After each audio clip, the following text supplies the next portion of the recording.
నువ్వు నన్ను పిలిచి అడిగితే ఏదో ఒక విధానంలో ఏదో ఒక పరిస్థితుల్లో మనము లోపాలు ఎత్తి చూపిస్తారు. మనము బలహీనులు గనుక.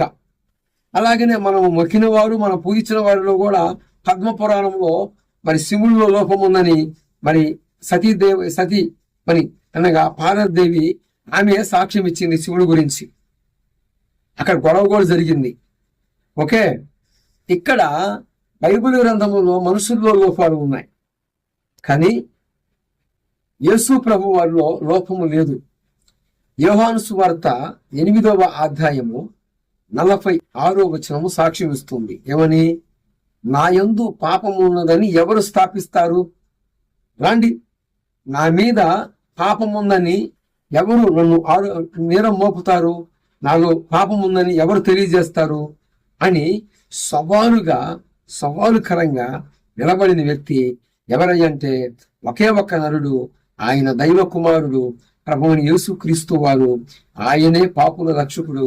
మన కోసమును, మనము పూజించిన వారి కోసమును, అందరి కోసము తన రక్తమును క్రయధనముగా సిందించిన వ్యక్తి ఎవరైనా ఉన్నారు అంటే ఆ పాపుల రక్షకుడు, లోక రక్షకుడు, నరుడు అవతారం ఎత్తి వచ్చిన వాడు, మనందరి నిమిత్తము ప్రాయచిత్తం సిందించిన వాడు ఆయనే ప్రభువున యేసు క్రీస్తు వారు.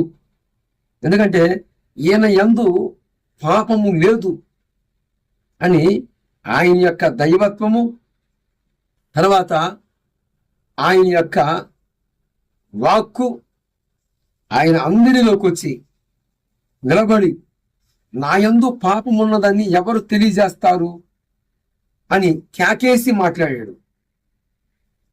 ఒకటి. తర్వాత ఆయన యొక్క దైవత్వాన్ని, ఆయన యొక్క నడవడి క్రమాన్ని చూస్తే ఆయన అన్నాడు, మత్తయి సువార్త 5వ అధ్యాయము 28వ వచనములో, నేను మీతో చెప్పునిదేమనగా ఒక స్త్రీని మోహపు చూపు చూస్తేనే ఆ క్షణమే ఆమెతో మీరు పాపం చేసినట్లు జాగ్రత్త అంటాడు. ఇక్కడ పద్మపురాణము 56వ అధ్యాయము తర్పర్యములోనేమో శివుడు కొంతమంది అందమైన స్త్రీలని మోహించి వారి మీద వశీకరణ మంత్రము వారి మీద ప్రయోగించి, వశీకరణ మంత్రము ప్రయోగించిన ఆ స్త్రీ ఆమెకి ఏం అవుతుందో తెలియదంట. దానికి కూడా పద్మపురాణమే మనకు సాక్ష్యం ఇచ్చింది. శివుడు వశీకరణ మంత్రము ప్రయోగించాడు ఆ స్త్రీల మీద. ఇప్పటికీ వారు శాపగ్రస్తుల్లాగానే ఉన్నారు అని పద్మపురాణము మనకి సాక్ష్యం ఇచ్చిందండి. యేసు ప్రభు అన్నాడు, ఒక స్త్రీని మోహపు చూపు చూస్తేనే యేసు ప్రభువు ఒప్పుకోరా.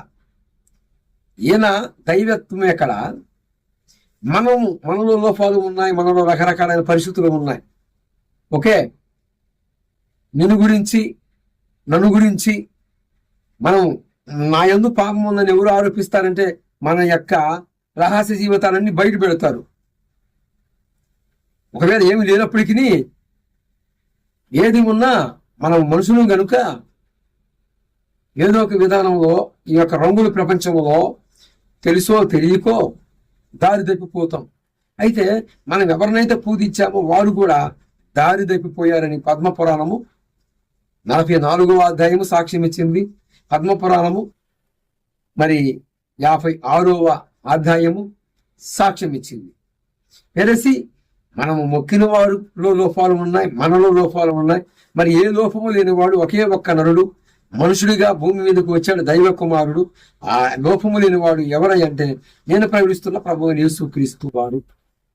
బైబిల్ గ్రంథంలో మనుషుల్లో లోపాలు ఉన్నాయి, కానీ బైబిల్లో యేసు అనే నరుడు ఉన్నాడు.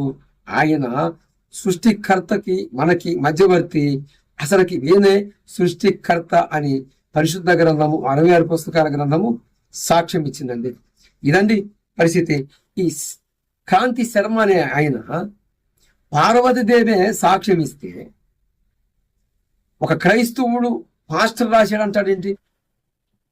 రోమన్సుని కాల్చివేసి నిరోధ చక్రవర్తి క్రైస్తవుల మీదకి ఆ నింద మోపినట్లుగా ఈనాడు చాలా మంది ఇలాగా దేవుని యొక్క దాసుల మీదకి, దేవుని యొక్క సంఘాల మీదకి, దేవుని యొక్క దైవసేవకుల మీదకి నిందను మోపుతూనే ఉన్నారండి.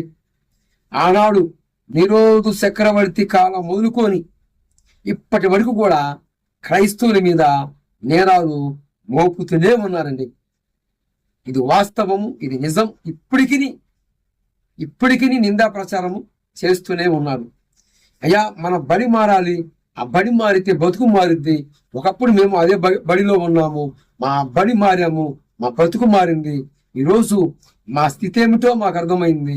మోక్షం ఉందని అర్థమైంది, నరకం ఉందని అర్థమైంది. ఎలాగ అర్థమైంది? విశ్వాసము ద్వారాగా. హృదయ శుద్ధి కలిగిన వారు ధన్యుడు అన్నది. వారు దేవుణ్ణి చూస్తారని చెప్పిన మాటను బట్టి మా హృదయము ప్రక్షాళన చేయబడటానికి కారకుడు, మా హృదయము పాపములో నుండి పరిశుద్ధులకు రావడానికి కారణము, పాపుల కోసము రక్తము సిందించిన ఒక నరుడు ఉన్నాడు. ఆ నరుడిలో ఏ పాపము లేదు. ఆయనే ప్రభువైన యేసుక్రీస్తు వారు. వినటం వలన విశ్వాసం కలుగుతుంది.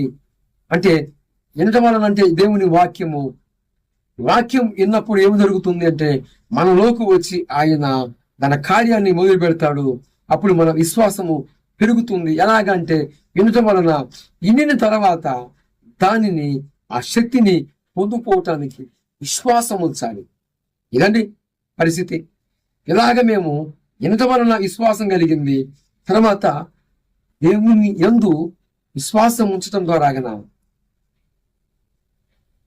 మేము మా జీవితాలు, మా పరిస్థితులన్నీ కూడా ఈరోజు మార్చబట్టమే గాక మేము అనేకులని జీవితాలని మరి మాకిచ్చిన కృపను బట్టి ఈరోజు చాలా మంది జీవితాలని మార్చడంతో పాటు చాలా మంది జీవితాలు వారి సాక్ష్యముల ద్వారాగా ప్రభువైన యేసుక్రీస్తు వారిని అనేక ప్రాంతాలలో యేసు అనే నరుడిని, ఆ నరుడు అనే సృష్టికర్తని, ఆయనే అన్ని నామముల కన్నా పైనామమైన ప్రభువైన యేసుక్రీస్తు వారి నామమును ఊరేగించడం జరుగుతుంది. మనము బోధించిన వాళ్ళలో లోపాలు ఉన్నాయి. అంటే వారు మనలాంటి మానవులే కనుక మరి మనుషుల్లో లోపాలు ఉంటాయి. పరిశుద్ధ గ్రంథమైన బైబిల్లో మనుషుల్లో లోపాలు ఉన్నాయి.